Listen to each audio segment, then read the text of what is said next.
Good morning. Before I start, I have to say I'm not a specialist or a doctor or a scientist, all right? These are just some thoughts. Before lunch, I was listening to this 20-minute presentation. This guy was complaining that the government has been stalling science since the 70s. It's been stalling it. They don't want science to move forward. Oh, my God. And it's government fault.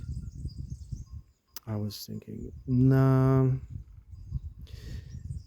And the thought occurred to me. Once I was reading about psychopaths a while back. I have to read those books again. I have so many books in my waiting list, but I don't think I'm going to finish everything. But it was said that psychopaths, with time, they end up believing their own delusions. They end up believing their own gaslight. And they become quite psychotic, impossible to be around, you know, foaming at the mouth type of thing. And that is the state of modern science. They've been in an echo chamber for so long, smelling their own farts, studying and investigating theories that have no basis in reality. Yeah. And that what? Leads them nowhere. Of course, it doesn't lead them nowhere. They've been in fantasy land all along. The gaslighting. They've been in that fantasy land for so long, they think that's reality. It's not reality. You guys are delusional. Have you guys ever heard of Charles Proteus Steinmetz? I recently, heard of him. Probably one of the most intelligent people on that ever existed, that we have record of. Nikola Tesla, I think everybody has heard of him. Steinmetz was something else above, Nikola Tesla. He perfected most of Tesla technology. There are others like Walter Williams, and these guys are actually the ones who invented the modern world that you have nowadays. At the turn of the century, they pretty much invented everything and made everything possible. Technology kind of stopped with the invention of the computer, I would say. And the establishment decided, okay, let's, take over. Meanwhile, these guys that I mentioned are gone, they're dead. And the establishment confiscated their ideas. They sell their ideas to the public and you pay rent for it. But they never allowed innovation. They never allowed that people will build upon those ideas. Because it's a good deal for the establishment. Like a feudal lord, we keep playing this game. Everybody pays rent. The electrical, everything that we have, modern technology and infrastructure was built by these guys. We pay, to use it. And the only thing that they allowed was to change the size, because the computer was the size of a room. Now it can fit in your pocket. Microchips the same way. They've been able to they allowed, the technology became smaller. But of course, this is for the purpose mostly of controlling people's lives. Technology that we have nowadays is just for that, to make a profit and control, micromanage.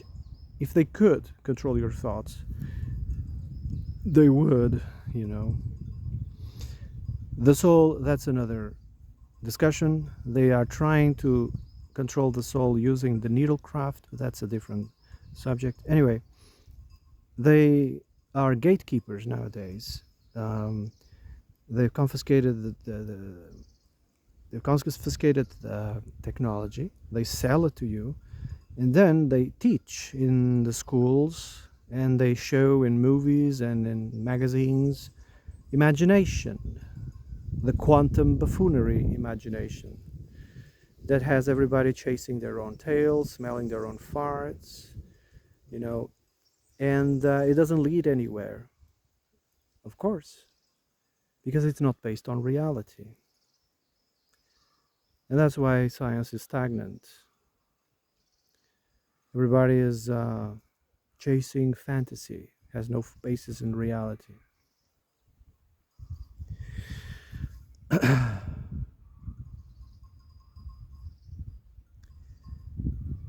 I was listening to, it was a very small segment, but very, very telling, very important. The one who catch that was very intelligent. It was this interview. This woman was talking to this guy. The guy was the host and she was the guest. And she's like, there's investigators that use this riddle to catch a psychopath. Do you want to listen? Do you want to know about it? And he's like, yeah, yeah, test it on me. Test it on me. So she went. All right, there's this person who goes to a funeral. They go to a funeral and everybody's doing what people do in funerals. Lots of crying, lots of snot. And they get closer to the casket and they lock eyes with someone else in the wake. They they glance at each other, but it's a wake, so it's not appropriate, to make a move, so to speak. So as the funeral wraps up, everybody just goes home. So this person then tracks down the parents of the other person that they locked eyes with and makes them disappear off the earth. Why? That's the question. A normal human being would start, coming up with explanations. It's a crime of passion.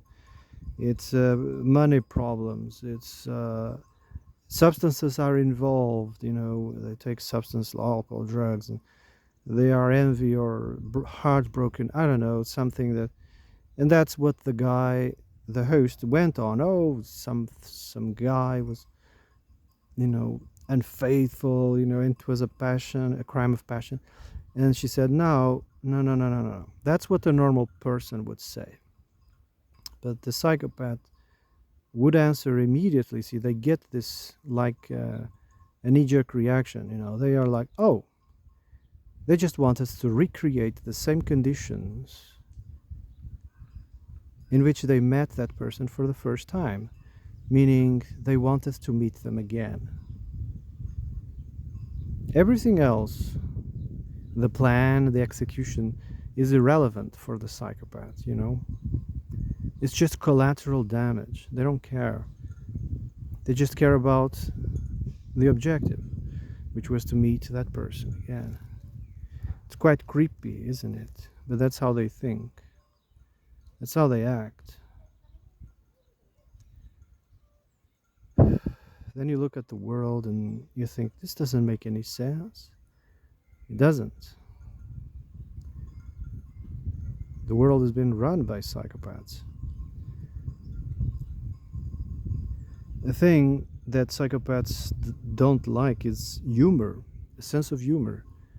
A sense of humor kind of breaks the ice. It breaks orthodoxy. It kind of breaks that stiffness. They hate that because a good sense of humor will destroy their delusions, will destroy their gaslighting.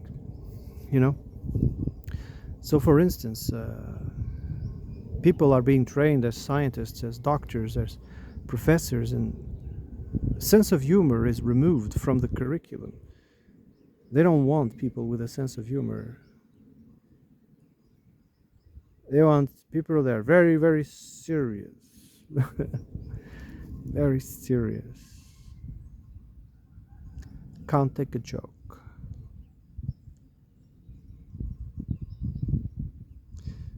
I've came across teachers that had a sense of humor, but for most of them, they didn't have a sense of humor. They were dead inside.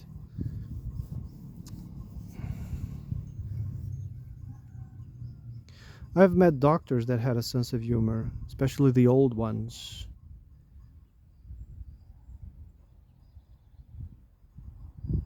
But for the most part, they don't have a sense of humor. Anyway,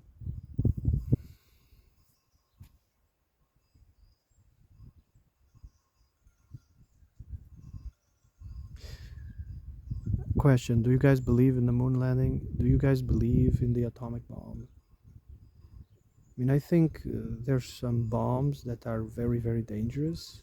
Well, they're all dangerous, but some of them might be, more dangerous than others. But the ways they depict them, I don't think it's true. I think that's just propaganda. It worked very nice 50 years ago, but nowadays it's not working. They need a new fantasy tactic that to scare their competitors into the shadows, and that's what that presentation was all about. The guest was talking about coming up with another gaslighting, another quote unquote science bullshit strategy to put everybody else in their place.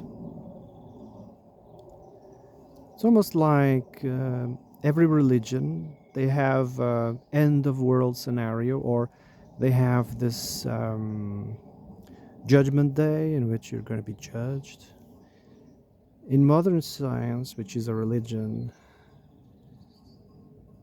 they found out that their competitors are no longer afraid of bombs, and they're no longer afraid. They are becoming more bold, and you know, and everybody nowadays, if you haven't noticed, it goes to the moon.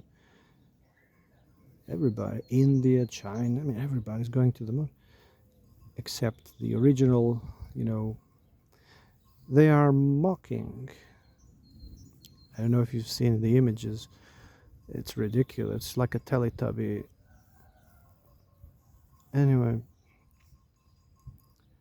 I think that's what the presenter was proposing. We need to gather the scientific community, come up with another, psychological operation to frighten our competitors. That's what the purpose was all about. Anyway, I'll put it in the description. You can see it for yourselves. Have a nice day.